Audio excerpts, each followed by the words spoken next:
Welcome to Sun Face channel. Mission first time பார்க்குறீங்களா? மறக்காமல் subscribe பண்ணுங்க. பதில் பெல் பட்டன் தட்டிக்கோங்க. இன்றைக்கி எல்லாருக்குமே பிடிச்ச அதாவது தோசை பிரியருக்குனே ஸ்பெஷலாக வந்து ஒரு 10 வெரைட்டிஸ் ஆஃப் ஹெல்த்தி தோசை எப்படி மேக் பண்ண பார்க்க போகிறோம். அது ஃபஸ்ட்டு வந்து கார ஆடு தோசை. கார ஆடு தோசைக்கு நம்ம வந்து அரிசி பருப்பெல்லாம் ஊற வைக்கணும். ஸோ வந்து புழுங்கரிசி நம்ம ரேஷன் ரைஸ் தான் நான் யூஸ் பண்ணியிருக்கேன். நல்லாவே வரும் சூப்பராக. புழுங்கரிசி 1 கப்பு, பச்சரிசி 1 கப்பு, ரெண்டுமே வந்து ஈக்குவல் மெஷர்மெண்ட்டில் ஊற வச்சுக்கோங்க. நல்லா கழுவி வந்து ஊற வச்சுக்கோங்க. அதுக்கப்புறம் துவரம் பருப்பு, கடலைப்பருப்பு அதுவுமே வந்து ஈக்குவல் மெஷர்மெண்ட்டில். இப்போ 1 டம்ளர் நீங்கள் அரிசி இப்போ மொத்தம் வந்து 2 டம்ளர் ரைஸ் போட்டிருக்கீங்களா, அப்படின்னா வந்து 3/4 டம்ளர் வந்து பருப்பு போட்டுக்கோங்க. 3/4 டம்ளர் துவரம் பருப்பு, 3/4 டம்ளர் வந்து கடலைப்பருப்பு ரெண்டுமே போட்டுக்கோங்க. காரத்துக்கு தகுந்த மாதிரி வந்து இந்த ரெட் சில்லி வந்து அதிலே வந்து கழுவிட்டு அதிலே தண்ணியிலே போட்டுருங்க. நல்லா ஊறிடும். அரைக்கிறப்ப ஈஸியாக இருக்கும். ஸோ வந்து எல்லாமே நம்ம வந்து கழுவி நைட்டே வந்து ஊற வச்சிட்டிங்கன்னா மார்னிங் எழுந்திரிச்சு நம்ம ஈஸியாக அரைச்சிடலாம். ஃபஸ்ட்டு வந்து ரைஸ் அரைச்சிருங்க. ரைஸையும் அந்த மிளகாவையும் ஃபஸ்ட்டு நைஸாக அரைச்சிருங்க. ஃபஸ்ட்டு மிக்ஸியில் போடுறப்ப நல்லா குறன்னு தான் இருக்கும். ஸோ வந்து தண்ணி ஊற்றாமல் ஃபஸ்ட்டு ரைஸை வந்து ஓட்ட விட்டுட்டு அதுக்கப்புறமா தண்ணி ஊற்றி நைஸாக அரைச்சிடுங்க. ஈஸியாகிடும். பருப்பை இந்த மாதிரி குறன்னு அரைங்க. ரொம்பவும் நைஸாகவும் போகக்கூடாது, ரொம்பவும் பருப்பாகவும் இருக்கக்கூடாது. இந்த மாதிரி குறன்னு அரைச்சி எடுத்துக்கோங்க. அதோட சேர்த்து தேங்காய் வந்து திருவி நல்லா போட்டுக்கோங்க. கருவேப்பிலை, இஞ்சி பொடியாக கட் பண்ணி வச்சுக்கோங்க. கொத்தமல்லி இலை, முருங்கைக்கீரை இருந்தாலும் அதுவும் போடலாம். சின்ன வெங்காயம் இல்லைன்னா பெரிய வெங்காயம் எதுனாலும் நல்லா பொடியாக கட் பண்ணி விட்டு அதிலே போட்டுக்கோங்க. பெருஞ்சீரகத்தை கொஞ்சோண்டு வந்து நல்லா தட்டி போடுங்க. நல்லா வாசனையாக இருக்கும். ஸோ இப்போ முருங்கைக்கீரை இருந்துச்சுன்னா நீங்கள் போடலாம். நான் இல்லாதனால நான் வந்து கொத்தமல்லி இலையும் கருவேப்பிலையும் போட்டிருக்கேன். இந்த மாதிரி தண்ணி ஊற்றி உப்பும் போட்டு பெருங்காய பவுடர் கொஞ்சம் போட்டுக்கோங்க. மஞ்சத்தூள் கொஞ்சம் போட்டுக்கோங்க. போட்டு நல்லா தண்ணி ஊற்றி இந்த அளவுக்கு வந்து கரைச்சி வச்சுக்கோங்க. அடை வந்து ரொம்ப நைஸாகவும் இருக்கக்கூடாது, ரொம்ப திக்காகவும் இருக்கக்கூடாது. ஸோ வந்து இந்த மாதிரி ஊற்றினா நம்மளுக்கு ஈஸியாக சாப்பிட்றதுக்கு நல்லாயிருக்கும். உள்ளார நல்லா வெந்து சூப்பராக வரும். ஸோ கல் காஞ்சதுக்கப்புறம் வந்து எண்ணெய் தடவிட்டு அடையை வந்து நல்லா ஊற்றி எடுத்துக்கோங்க. கையை வச்சு தண்ணியை தொட்டு கையை வச்சு ஃபுல்லாக ஸ்ப்ரெட் பண்ணி விட்டிங்கன்னா ஈஸியாகிடும். நல்லா ஒரு 2 to 3 ஸ்பூன் வந்து ஆயில் ஊற்றுங்க. ஆயில் ஊற்றி ஒரு 10 நிமிஷம் இந்த பக்கம் வேகணும். அடை வேகிறதுக்கு கொஞ்சம் நாளி ஆகும். ஸோ வந்து அதனால் ஒவ்வொரு பக்கம் வெந்ததுக்கப்புறம் நீங்கள் திருப்பி போடுங்க. ஸோ ஃபஸ்ட்டு ஒரு பக்கம் வெந்து இன்னொரு பக்கம் திருப்பி போட்டு நல்லா வந்து திரும்பி 2 ஸ்பூன் வந்து ஆயில் ஊற்றுங்க. அவ்வளோதாங்க. 2 பக்கம் நல்லா செவன் சூப்பரான கார ஆடு ரெடி ஆயிடுச்சு.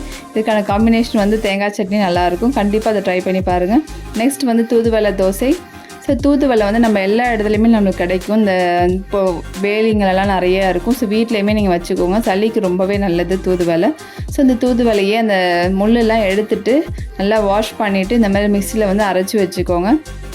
நம்ம வீட்டில் வந்து வெறுமனே நம்ம தோசை மாவு வச்சுருப்போம். ஸோ அந்த தோசை மாவில் ஜஸ்ட் வந்து அந்த அரைச்சதை வந்து மிக்ஸ் பண்ணி இந்த மாதிரி கரைச்சி எப்பயும் போல் தோசை ஊற்றினாலே போதும். இந்த நம்ம நிறைய பேருக்கு தோசை ரொம்ப பிடிக்கும் சாப்பிட்றதுக்கு. ஸோ வெறுமனே தோசையாக ஊற்றி கொடுக்காமல் இந்த மாதிரி ஹெல்த்தியான தோசையாக ஊற்றி கொடுங்க. உடம்புக்கும் நல்லது. ஸோ வந்து கண்டிப்பாக வந்து இதையும் ட்ரை பண்ணி பாருங்கள், தூதுவளை தோசையும். நெக்ஸ்ட் வந்து கருவேப்பிலை தோசை. கருவேப்பிலை வந்து என்ன சொல்கிறது, இரும்பு சத்து அதிகமாக உள்ளது. முடிக்கு, கண்ணுக்கு, உடம்புக்குமே ரொம்ப ஹெல்த்தியானது. கருவேப்பிலை ஈஸியாக கிடைக்கக்கூடியது. ஆனால் வந்து நம்ம வந்து அதை சாப்பிட்றப்ப எடுத்து வச்சுருவோம். ஸோ அதை வந்து இன்டேக் பண்ணுறதுக்காக தான் அதையும் என்ன பண்ணுறோம், நம்ம நிறையா இருந்துச்சுன்னா நல்லா வாஷ் பண்ணிவிட்டு மண்ணெலாம் இல்லாமல் அதையும் வந்து லைட்டாக தண்ணி ஊற்றி நல்லா இந்த மாதிரி நைஸாக வந்து மிக்ஸி ஜாரில் அரைச்சி எடுத்துக்கோங்க. அரைச்சி எடுத்துகிட்டு சேம் அதே தான் நம்ம தோசை மாவில் கரைக்க போகிறோம். ஸோ ரொம்ப தண்ணியாக ஆக்கிறாதீங்க. கொஞ்சம் கட்டியாக அரைச்சி நம்ம தோசை மாவில் கலந்துக்கிட்டு தோசை ஊற்றுற அளவுக்கு பதத்துக்கு நம்ம வந்து தண்ணியாக கரைச்சி வச்சுக்கோங்க. இதையுமே வந்து நம்ம நைஸாக பேப்பர் மாதிரி ஊற்றி சாப்பிட்லாம், இல்லை திக்காகவும் நம்ம ஊற்றி சாப்பிட்லாம். கருவேப்பிலை வந்து இந்த மாதிரி எடுத்துக்கிறப்ப வந்து உடம்புக்கும் நம்மளுக்கு வந்து ஹெல்த்தியாக இருக்கும். இல்லை கருவேப்பிலை வந்து நம்ம ஜூஸாக போட்டு கூட குடிக்கலாம். ஹேர் க்ரோத்துக்கு வந்து ரொம்பவே ஹெல்ப் பண்ணும். ஸோ கண்டிப்பாக வந்து கருவேப்பிலையை வந்து மிஸ் பண்ணாதீங்க. நம்மளுக்கு ஈஸியாக கிடைக்கக்கூடியது. ஸோ இந்த அயன் சத்து முடி அதிகமாக கொட்டுறவங்கலாம் வந்து இந்த மாதிரி இன்டேக் பண்ணிக்கலாம். ஸோ பார்க்குறதுக்கு நம்மளுக்கு வந்து கலர்ஃபுல்லாக இருக்கும் தோசை. பசங்களும் நல்லா விரும்பி சாப்பிடுவாங்க. நல்லா மொறுன்னு அவங்க சாப்பிட்ற மாதிரி நல்லா நைஸாக ஊற்றி கொடுத்து இதுக்கு தக்காளி சட்னி இல்லை தேங்காய் சட்னி இந்த மாதிரி காம்பினேஷனில் வச்சு கொடுங்க. சூப்பராக இருக்கும். கண்டிப்பாக இந்த ரெசிபி நீங்கள் ட்ரை பண்ணி பார்க்கணும். பார்த்துட்டு எப்படி இருக்குன்னு சொல்லுங்கள்.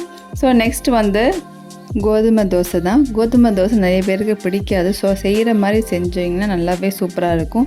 இது எங்கள் அம்மாவோட ரெசிபி தான். கோதுமை மாவு நம்மளுக்கு வேணுற இதுக்கு மெஷர்மெண்ட்லாம் கிடையாது. நம்மளுக்கு வேணுங்கிற அளவுக்கு எடுத்துக்கோங்க. இப்போ 1 கப் கோதுமை மாவு அப்படின்னா 1/2 கப் வந்து மைதா மாவு ஆட் பண்ணிக்கோங்க. 1/4 கப் வந்து அரிசி மாவு ஆட் பண்ணிக்கோங்க. ரவா வந்து ஒரு 4 டேபிள் ஸ்பூன் ஆட் பண்ணிக்கோங்க. ஆட் பண்ணிவிட்டு அதிலே வந்து நல்லா உடச்ச வந்து மிளகு ஆட் பண்ணிக்கோங்க. சீரகம் ஆட் பண்ணிக்கோங்க. உப்பு ஆட் பண்ணிக்கோங்க. அதுக்கப்புறம் நம்ம வந்து பொடியாக நறுக்கின கருவேப்பிலை, இஞ்சி, பச்சை மிளகாய், வெங்காயம் எல்லாமே உப்பு தேவையான அளவு ஆட் பண்ணிக்கோங்க. ஆட் பண்ணி விட்டு நல்லா எவ்வளோ தண்ணியாக கரைக்க முடியுமோ அந்தளவுக்கு தண்ணியாக கரைச்சிக்கோங்க மாவை. கரைச்சிட்டு நல்லா கல் சூடானதுக்கப்புறம் நான் ஊற்றினேன் பார்த்திங்கன்னா, ஃபஸ்ட்டு சுற்றி ஊற்றிடணும். அதுக்கப்புறம் தான் நடுவில் பேலன்ஸ் உள்ளதை ஊற்றணும். ஸோ இந்த மாதிரி நீங்கள் தண்ணியாக கரைச்சா மட்டும்தான் இந்த மாதிரி நல்லா தோசை வந்து ஓட்டை ஓட்டையாக நல்லா கிறிஸ்பியாக மொறுமொறுன்னு இருக்கும் சூப்பராக. ஸோ கண்டிப்பாக இதையும் ட்ரை பண்ணி பார்த்துட்டு எப்படின்னு கமெண்ட் பண்ணுங்கள். நெக்ஸ்ட் வந்து முடக்கத்தான் தோசை. முடக்கத்தானில் உள்ள நன்மைகளே வந்து ரொம்பவே சிறப்பானது. நம்ம கால் வலி, மூட்டு வலி, இந்த மாதிரி வலிகளுக்கெலாம் வந்து ரொம்பவே சிறந்த கீரை அது முடக்கத்தான். மழை டைமில் அதிகமாக கிடைக்கக்கூடியது, நல்லா வளரும், நல்லா பச்சை பசேன்னு. வெயில் காலமில் கொஞ்சம் வந்து அது வாடிடும். ஸோ இது கிடைக்கிறப்ப நம்ம வந்து இதுவுமே கொடிங்கள் அப்படியே இருக்கிறது தான். ஸோ கிடைக்கிறப்ப நல்லா அதை வந்து வாங்கி நல்லா அதை லீஃபெல்லாம் நல்லா ரிமூவ் பண்ணிவிட்டு, அந்த கொடி மாதிரி இருக்கும். ஸோ அதுலேருந்து லீஃபை மட்டும் ரிமூவ் பண்ணிக்கோங்க. அந்த விதையை வந்து நம்ம வந்து செடி க்ரோ பண்ணுறதுக்கு கூட போட்டுக்கலாம். ஒன்லி லீஃபை மட்டும் நல்லா வாஷ் பண்ணி இந்த மாதிரி நைஸாக அரைச்சி எடுத்துக்கோங்க. எடுத்துகிட்டு நீங்கள் நம்ம தோசை மாவு வச்சுருப்போம் பார்த்தீங்களா, அதில் நல்லா மிக்ஸ் பண்ணிடுங்க. சப்போஸ் நீங்கள் முடக்கத்தான் தோசை இட்லி மாவு தனியாக அரைக்கணும் அப்படின்னா உளுந்தை வந்து கம்மியாக போடுங்க. ஏன்னா முடக்கத்தான் தோசையே நல்லா வந்து பஞ்சு மாதிரி இருக்கும். ஸோ உளுந்தும் ஈக்குவல் குவாலிட்டி நீங்கள் போடுறப்ப நம்ம தோசை வந்து சுட வராது. ஸோ வந்து உளுந்தை வந்து நம்ம முடக்கத்தான் ஆட் பண்ணுறப்ப உளுந்தை வந்து கம்மியாக இருக்கணும். அப்போ தான் முடக்கத்தான் நம்ம ஆட் பண்ணுறப்போ தோசை வந்து மேக் பண்ணுறதுக்கு வந்து ஈஸியாக இருக்கும். நல்லா பஞ்சு மாதிரி சாஃப்டாக மொறுன்னு கிறிஸ்பியாகவும் இருக்கும் இந்த தோசை. ஸோ இதுக்குன்னு தனியாக நீங்கள் அரைச்சிங்கன்னா உளுந்தை வந்து ஒரு கம்மியாக போடுங்க. எப்பயும் போடுறதோடு கொஞ்சோண்டு ஒரு 2 ஸ்பூன் போட்டால் கூட போதும். இந்த இலையை போட்டு நீங்கள் வெறும் அரிசி மாவில் அரைச்சிங்கனாலே போதும். மாவு வந்து முடக்கத்தான் தோசை நல்லா பஞ்சு மாதிரி சூப்பராக வரும். ஸோ கல் காஞ்சதுக்கப்புறம் நம்ம நைஸாக ஊற்றி எண்ணெய் ஊற்றி மொறுன்னு எடுத்திங்கன்னா இப்போ அவ்வளோதாங்க. ஒரு சூப்பரான சைடிஷ் வச்சு சாப்பிட்டு பாருங்கள். இது உடம்புக்குமே ஹெல்த்தி. வாரத்தில் ஒரு நாள் நம்மளுக்கு கிடைக்கிறப்பெல்லாம் அதில் வந்து பண்ணி கொடுங்க பசங்களுக்கு. ஸோ நெக்ஸ்ட்டு ஹெல்த்தியான தோசை நம்ம பார்த்துடலாமா? அடுத்து வந்து பாசிப்பருப்பு தோசை. ஸோ பாசிப்பருப்பு நம்ம வீட்டில் வச்சுருக்கக்கூடியதான். பாசிப்பருப்பு நிறைய குழந்தைங்க வந்து நம்ம வேக வச்சு சுண்டலாக பண்ணி கொடுப்போம், சாப்பிட மாட்டாங்க, பிடிக்காது அவங்களுக்கு. ஸோ அந்த மாதிரி சாப்பிடாதவங்களுக்கு இந்த மாதிரி பண்ணி கொடுங்க. இதுக்கு வந்து 1 கப் வந்து எந்த இதில் மெஷர் பண்ணுறீங்களோ அதே அளவில் வச்சுக்கோங்க. ஸோ புழுங்கரிசி 1/2 கப் வந்து பச்சரிசி போட்டிருக்கேன். இப்போ வந்து 1/4 கப் வந்து உளுந்து, நீங்கள் கருப்பு உளுந்து வெள்ளை உளுந்து எதனாலும் ஆட் பண்ணிக்கலாம்.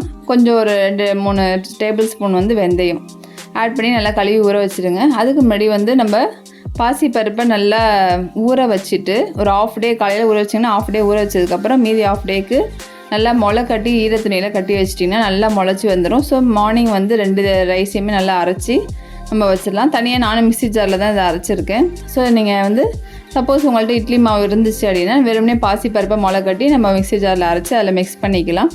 இல்லைன்னா நீங்கள் இந்த மாதிரி ஊற வச்சு அரைங்க, நல்லா சூப்பராக மொறுன்னு தோசை வரும். ஸோ ஃபஸ்ட்டு ரைஸை அரைச்சிக்கோங்க. ரைஸை அரைச்சி நல்லா நைஸாக எடுத்துகிட்டு அதுக்கப்புறம் பாசிப்பருப்பும் ஆட் பண்ணிக்கோங்க. பாசிப்பருப்போடு நம்ம வந்து செமிக்கிறதுக்காக ஜீரணத்துக்காக நம்ம சீரகமும் மிளகும் ஆட் பண்ணியிருக்கோம். ஓமம் இருந்தால் கூட ஓமமும் ஆட் பண்ணிக்கலாம், ஃப்ளேவர் நல்லாயிருக்கும்.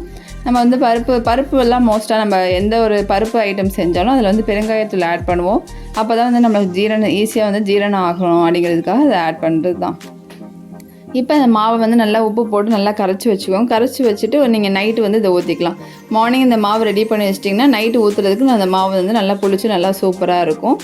ஸோ இப்போ வந்து கல் காஞ்சதுக்கப்புறம் நம்ம நல்லா நைஸாக எவ்வளோ மொறுன்னு ஊற்ற முடியுமோ இல்லை திக்காகவும் ஊற்ற முடியும், உங்களுக்கு எப்படி பிடிக்குதோ அந்த மாதிரி ஊற்றி ஒரு தக்காளி சட்னி, வெங்காய சட்னி, தேங்காய் சட்னி, எல்லா தோசைக்கோட ஃபேவரேட்டு வந்து தேங்காய் சட்னி தாங்க, தக்காளி சட்னி தாங்க. ஸோ இது 2 எது இருந்தாலும் நம்ம வந்து தோசை வந்து உள்ளார செம்மையாக இறங்கும். ஸோ நார்மல் தோசைக்கு தான் சாம்பார் இருக்கும். ஸோ இந்தமாரி தோசைக்கு சாம்பார் அவ்வளோவா நல்லா இருக்காது. ஸோ வந்து தேங்காய் சட்னி, தக்காளி சட்னி ட்ரை பண்ணுங்கள், ப்ளஸ் கார சட்னி ட்ரை பண்ணலாம். அவ்வளோதாங்க. பாருங்கள் எவ்வளோ கிறிஸ்பியான ஒரு பாசிப்பருப்பு தோசை ரெடி ஆயிடுச்சு. ஸோ நெக்ஸ்ட் வந்து வெஜிடேபிள் கேரட் வச்சு ஒரு தோசை ரெடி பண்ணியிருக்கோம். ஸோ ஃபஸ்ட்டு அதுக்கு தோசை மாவை எப்பயும் போல் நம்ம தேய்ச்சிட்டு ஊற்றிக்கோங்க. நல்லா ஊற்றி இதுக்கு வந்து நம்ம வெஜிடபிள் போடுறதுனால கொஞ்சம் திக்காக ஊற்றிக்கோங்க. அப்போ தான் அந்த வெஜிடபிள் வந்து அதில் வந்து அந்த மாவோட ஒட்டிக்கும். ரொம்ப நைஸாக இருந்துச்சுன்னா வெஜிடபிள் தனியாக தோசை தனியாக வந்துடும். ஸோ இப்போ அந்த கேரட்லாம் திருவினதை போட்டுட்டு நீங்கள் எந்த இதுனாலும் யூஸ் பண்ணிக்கலாம் வெஜிடபிள். நல்லா 2 பக்கமும் நல்லா எண்ணெய் ஊற்றி பரட்டி போட்டு எடுங்க. சூப்பராக பாருங்கள், அதில் வெஜிடபிள் தனியாக வராமல் அதுலேயே நல்லா ஒட்டியிருக்கு பாருங்கள். நெக்ஸ்ட் வந்து வெங்காய பொடி தோசை செய்ய போகிறோம். இது நம்ம மாவு இதுக்கும் வந்து நம்ம திக்காக தான் ஊற்றிக்கணும். ஸோ திக்காக மீடியமாக ஊற்றிட்டு அதில் நம்ம அரைஞ்சி வச்சுருக்க வெங்காயத்தை வந்து நல்லா பொடியாக வந்து அரைஞ்சி வச்சுருக்கணும். ஸோ அதை வந்து நல்லா கையில் ஸ்க்ராம்பிள் பண்ணி நல்லா போடுங்க. நல்லா எல்லா பக்கமும் ஸ்ப்ரெட் பண்ணி போட்டுக்கோங்க. போட்டுட்டு நல்லா 2 ஸ்பூன் வந்து ஆயில் ஊற்றிக்கோங்க. இப்போ நம்ம வீட்டில் வந்து நான் கருவேப்பிலை பொடி வச்சுருக்கேன். ஸோ உங்கள்கிட்ட எந்த பொடி இட்லி பொடி இருக்கோ அதை மேலே தூவிக்கலாம். சப்போஸ் இட்லி பொடி வேணால் வெறுமனே ஆனியன் தோசையே வேணால் அப்படி கூட நம்ம எடுத்துக்கலாம். அவ்வளோதாங்க. இதையுமே 2 பக்கம் போட்டு நல்லா எண்ணெய் ஊற்றி எடுத்திங்கன்னா சூப்பரான தோசை ரெடி ஆயிரும். நெக்ஸ்ட் வந்து வெஜிடபிள் சீஸ் தோசை. இப்போ இதுக்கு இந்த தோசைக்கு வந்து கொஞ்சம் மெல்லிஸாக ஊற்றிக்கலாம். ரொம்ப திக்காக இருக்குன்னு தேவையில்ல. ஸோ நம்ம இதை 2 பக்கம் பரட்டி போட்டு தான் எடுக்க போகிறோம். ஸோ ஒரு பக்கம் ஊற்றிட்டு நல்லா எண்ணெய் ஊற்றி நல்லா வேகட்டும். வெந்ததுக்கப்புறம் நம்ம இன்னொரு பக்கம் திருப்பி போட்டுக்கோங்க. இன்னொரு பக்கம் திருப்பி போட்டு லைட்டாக ரொம்ப வேக வேணால் கொஞ்சம் நேரம் லைட்டாக வெந்துட்டால் போதும். அதை திருப்பிக்கோங்க. திருப்பிட்டு அதோட ஒரு பாதியில் நம்ம எடுத்து வச்சுருக்க வெஜிடபிள்ஸ் கேரட்டை போட்டுக்கோங்க. கேரட்டை போட்டு நல்லா ஸ்ப்ரெட் பண்ணி விட்டுக்கோங்க. அதுக்கு மேலே வந்து நம்ம சீஸ் வந்து கட் பண்ணி வச்சுருக்கோம். ஸோ உங்களுக்கு அதிலே வந்து திருவி போடுறதுனாலும் போட்டுக்கலாம். இந்தமாதிரி ஸ்லைஸாகவும் வச்சுக்கலாம். வச்சுட்டு இப்போ அந்த இன்னொரு பாதியாக மூடிடுங்க. மூடி நல்லா வந்து ப்ரெஸ் பண்ணி விடுங்க. கரண்டியை வச்சு ப்ரெஸ் பண்ணி விடுங்க. நல்லா ப்ரெஸ் பண்ணி விடுறப்ப அந்த ஹீட்டில் வந்து அந்த சீஸ் வந்து நல்லா மெல்ட் ஆகும். ஸோ இதுக்கு மேலே ஆயில் வேணால் ஊற்றிக்கோங்க, இல்லை கீ வேணாலும் ஊற்றிக்கோங்க. நல்லா வந்து 2 பக்கமும் நல்லா வேக வச்சு எடுத்துக்கிட்டிங்கன்னா அவ்வளோதாங்க. ஒரு சூப்பரான வெஜிடபிள் சீஸ் தோசை ரெடி ஆயிரும். நெக்ஸ்ட் வந்து எல்லாருக்கும் பிடிச்ச முட்டை தோசை அடிதாங்க.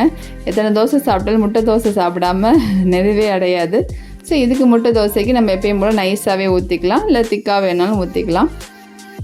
எல்லாம் ஊற்றிட்டு நம்ம வந்து நல்லா ஒரு பக்கம் லைட்டாக இதாகினதுக்கப்புறம் நம்ம வந்து முட்டையை ஊற்றிட்டு நல்லா ஸ்பூனை வச்சு எல்லா பக்கமும் ஸ்ப்ரெட் பண்ணி விடுங்க. அப்போ தான் அந்த முட்டை வந்து எல்லா பக்கமும் நல்லா ஸ்ப்ரெட் ஆகி நல்லா ஈவனாக சூப்பராக இருக்கும். ஸோ இதுக்கு மேலேயுமே பொடி நம்ம தூவி நல்லா முட்டையிலே அந்த பொடி தூவியும் சாப்பிட்லாம், இல்லை வெறுமனே வேணாலும் சாப்பிட்டுக்கலாம். நல்லா சுற்றி எண்ணெய் ஊற்றி 2 பக்கமும் நல்லா வேக வச்சு எடுங்க. ஒரு சூப்பரான முட்டை தோசை ரெடி ஆயிடுச்சு. வெறுமனே தோசை ஊற்றாமல் இந்தமாதிரி நீங்களும் இந்தமாதிரி ஹெல்த்தி தோசையை சுட்டு கொடுங்க. கண்டிப்பாக இந்த எல்லா ரெசிபிஸ் ட்ரை பண்ணி பார்த்துட்டு எப்படின்னு கமெண்ட் பண்ணுங்கள். மறக்காமல் சேனல் ப்ளீஸ் சப்ஸ்கிரைப் பண்ணிக்கோங்க. தேங்க்யூ.